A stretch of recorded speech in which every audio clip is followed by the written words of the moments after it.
मेरा 22 साल का देवर जब भी मुझे देखता तो कहता, भाभी मेरी शादी करवा दो।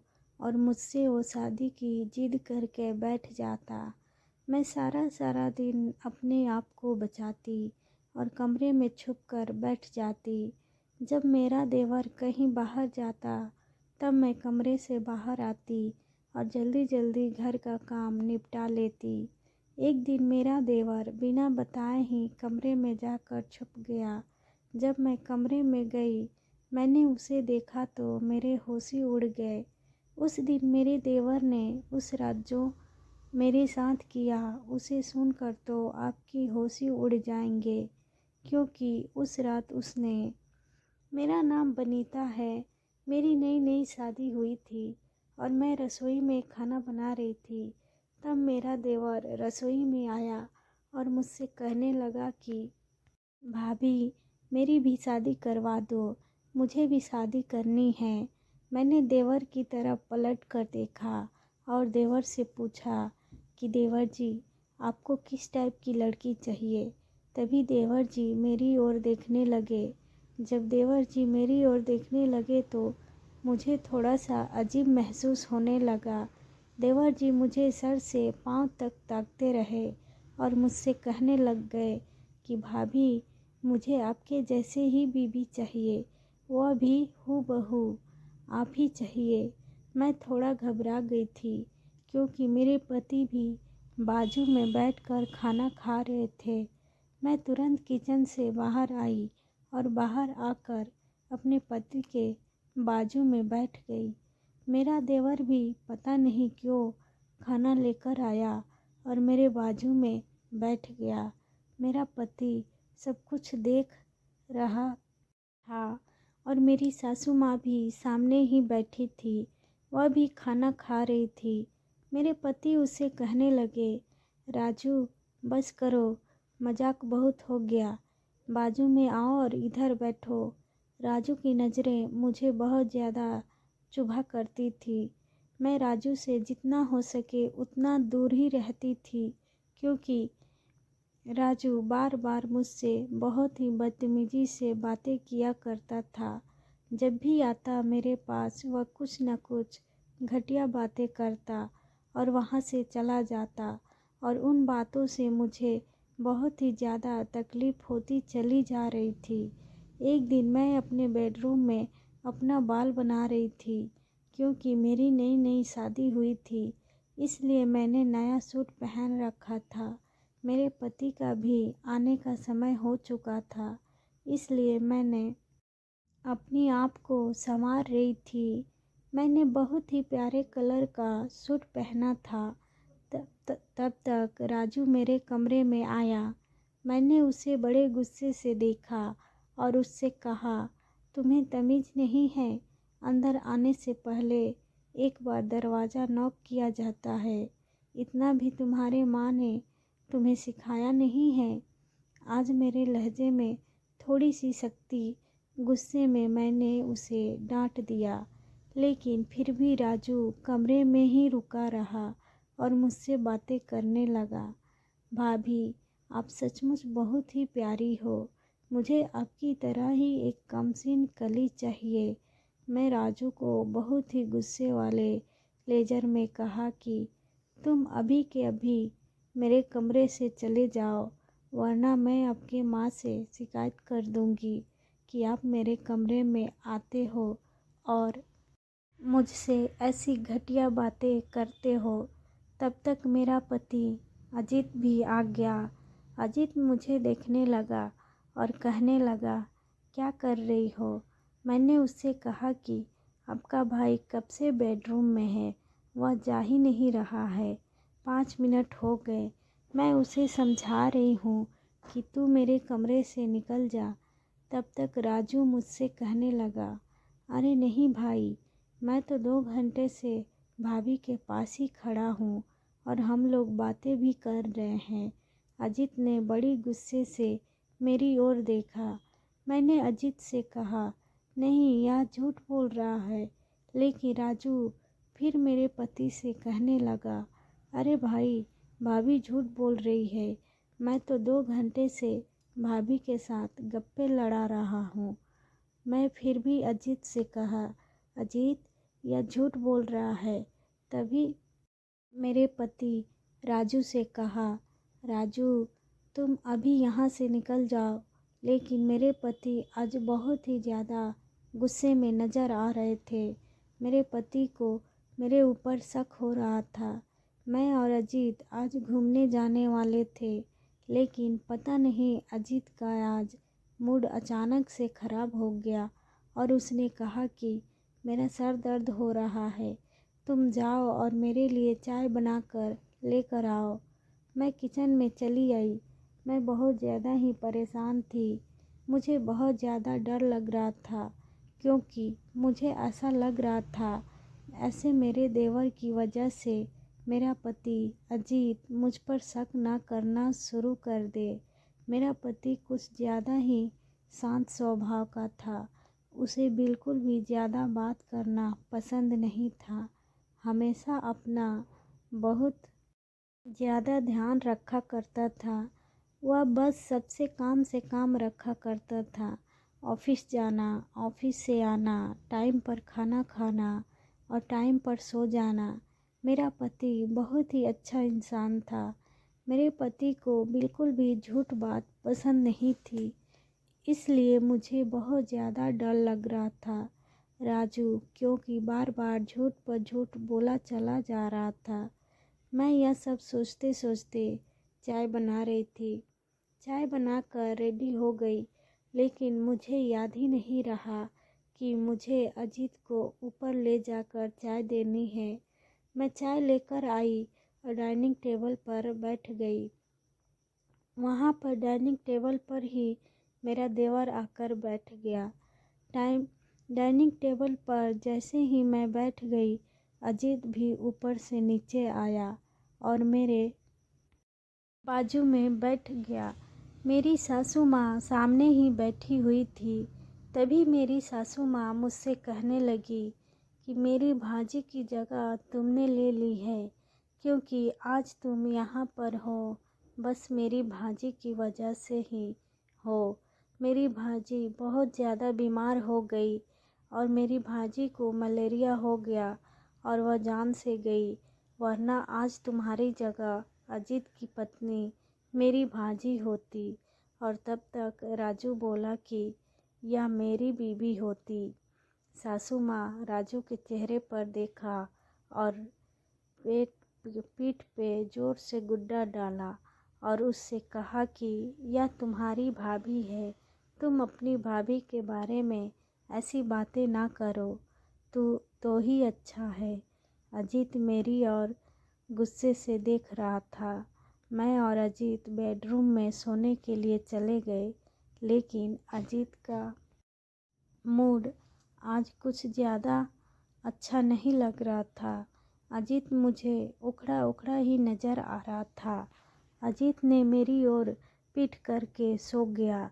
सुबह जब मैं उठी तो अजीत मुझसे बात नहीं कर रहा था। ऐसे करते करते पूरे 4 दिन बीत चुके थे, लेकिन अजीत आज भी मुझसे ठीक से बात नहीं कर रहा था। मुझे बहुत ज़्यादा डर महसूस हो रहा था। मुझे ऐसा लग रहा था अजीत को कहीं राजू पर शक तो नहीं हो रहा है, अजीत कहीं मेरे और राजू के बारे में गलत तो नहीं सोच रहा है। यह सब सोचते सोचते मैं बहुत ज़्यादा पागल होते चली जा रही थी। मुझे राजू की रवैया बिल्कुल भी अच्छा नहीं लग रहा था, क्योंकि राजू की वजह से हम पति पत्नी एक दूसरे से दूर होते चले जा रहे थे। मैंने अजीत को जैसे तैसे करके मना लिया। अजीत भी मान गया और मुझे बड़े प्यार से कहने लगे, देखो गली मोहल्ले में बहुत ही ज़्यादा गुंडे मवाली रहते हैं, तुम बिल्कुल भी अपना ध्यान नहीं रखती हो, तुम कभी भी किसी लड़के से बात मत करना। और मेरे पति अजीत मुझसे कहने लगे कि देखो आज मैं सख्ती से वार्निंग देता हूँ कि तुम राजू से दूर रहना और राजू से बात बिल्कुल भी मत करना। मुझे अपने पति की बात सुनकर बहुत ज़्यादा खुशी हो गई थी, क्योंकि मैं भी राजू से पीछा छुड़वाना चाहती थी कि राजू मुझसे बात ना करे और कहीं दूर चला जाए। राजू यूनिवर्सिटी में पढ़ाई कर रहा था। राजू का यूनिवर्सिटी बस सुबह 7 बजे से लेकर 11 बजे तक ही रहता था और फिर दिन भर राजू घर पर ही पड़ा रहता था। मुझे राजू से कुछ ज़्यादा ही डर लगता था। एक दिन मेरी सास मेरे पास आई और रोते रोते कहने लगी कि मेरे बहन का फ़ोन आया है और मुझे बहन के घर जाना होगा, क्योंकि मेरी बहन बहुत ज़्यादा बीमार है और उसे देखने वाले कोई नहीं है। मैं 8 दिन में वापस आ जाऊंगी। तब तक तुम मेरे घर का, राजू का और अजीत का अच्छे तरीके से ध्यान रखना। ऐसा कहकर मेरी सासू माँ पैकिंग शुरू कर दी और देखते ही देखते मेरी सासू माँ तुरंत घर से निकल गई। सासू माँ के जाते ही राजू बहुत ज़्यादा खुश हो गया और मेरे पास आकर कहने लगा, भाभी आज तो तुम मेरे हवाले हो। राजू से मुझे बहुत ज़्यादा डर लग रहा था। सासू माँ के जाते ही मैं किचन में गई और जल्दी जल्दी से खाना बना रही थी, क्योंकि मेरा पति जल्दी खाना खाना पसंद करता था। उसे देर से खाना बिल्कुल भी अच्छा नहीं लगता था। मेरे पति का आने का भी समय हो चुका था, इसलिए मैं किचन में गई और रोटी बनाने लगी। तब तक मेरा देवर पीछे से आया और कहने लगा, भाभी आज तो आप बहुत हॉट लग रही हो। क्या बात है? आज माँ गांव गई है तो तुम भैया के साथ कहीं जाने का प्लान बना रही हो।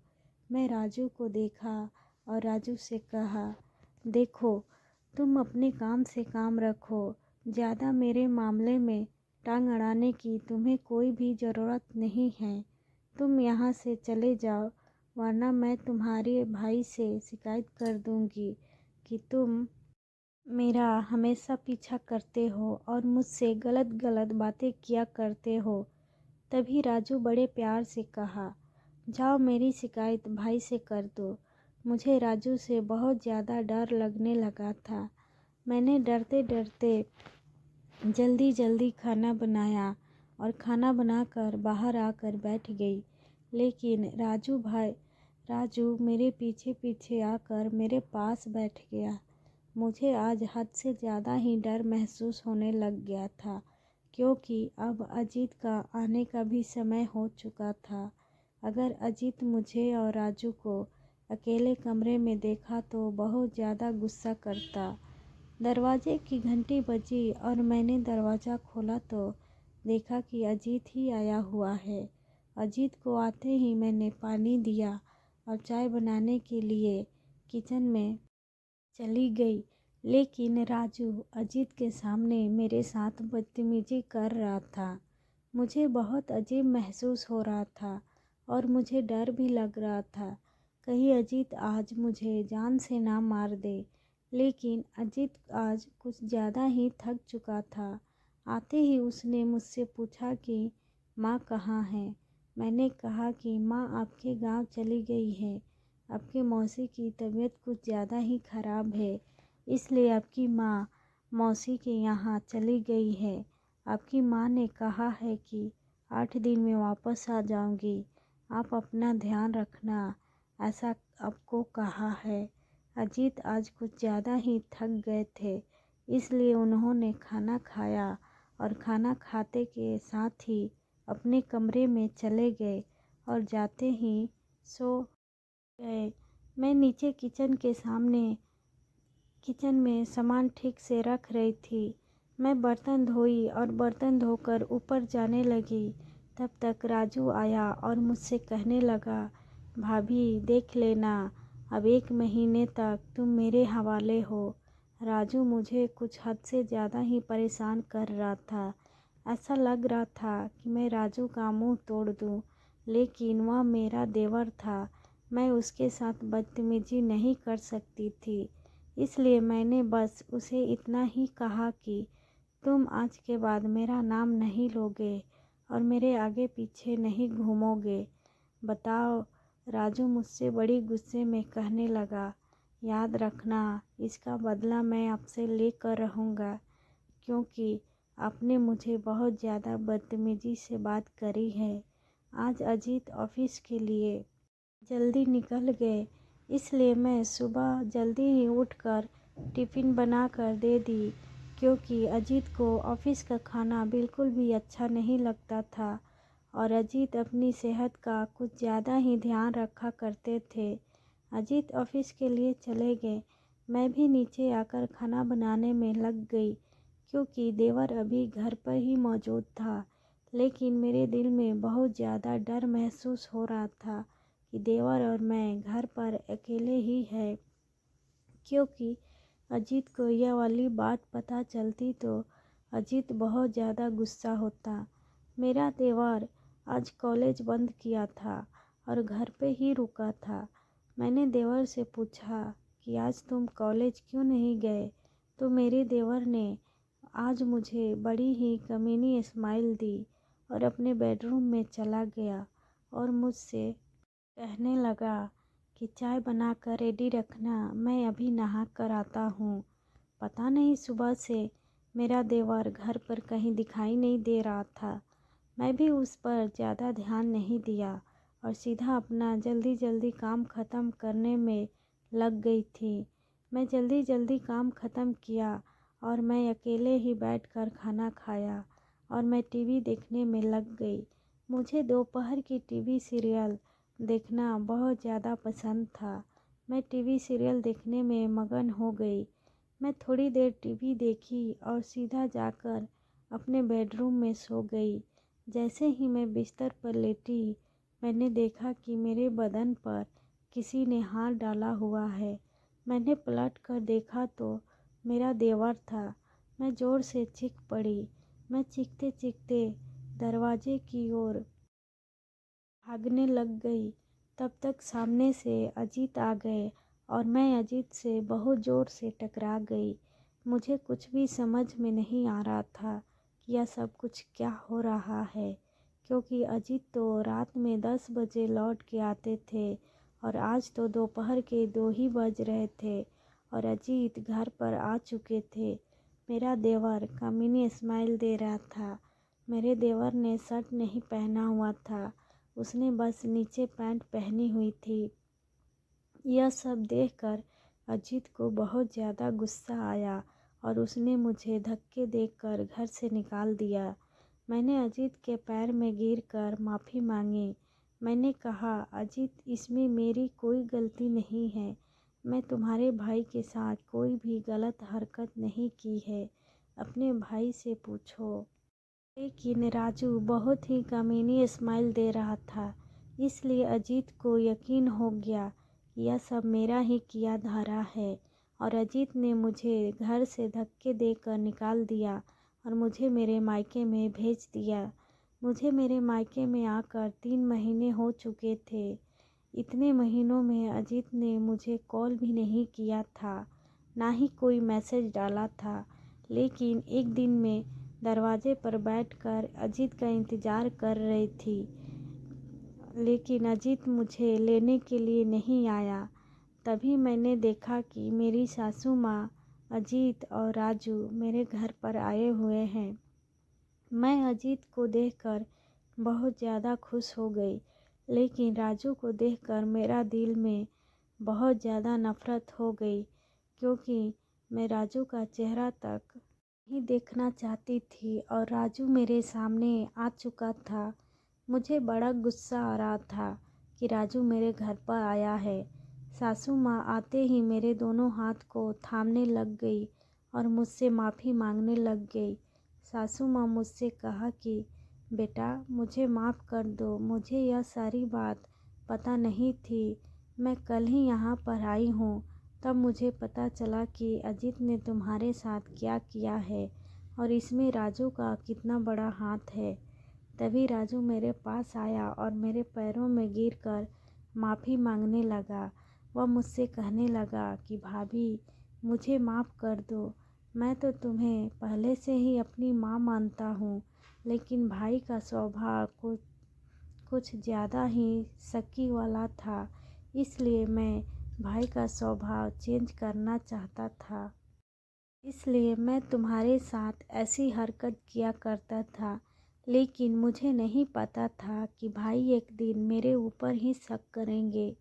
सासू माँ ने मेरी तरफ देखा और मुझसे कहने लगी, देखो बेटा, राजू बहुत ही प्यारा लड़का है। वह कभी भी तुम्हारे साथ ऐसी कोई गलत हरकत नहीं करेगा। यह मुझे पूरा यकीन था, क्योंकि राजू पहले से ही बहुत ज़्यादा मजाकिया टाइप का इंसान था। वह हमेशा से ही तुम्हारे साथ मजाक किया करता था, और उसने जो तुम्हारे साथ हरकत की थी, वह उसने मुझे सारी बात बता दी थी।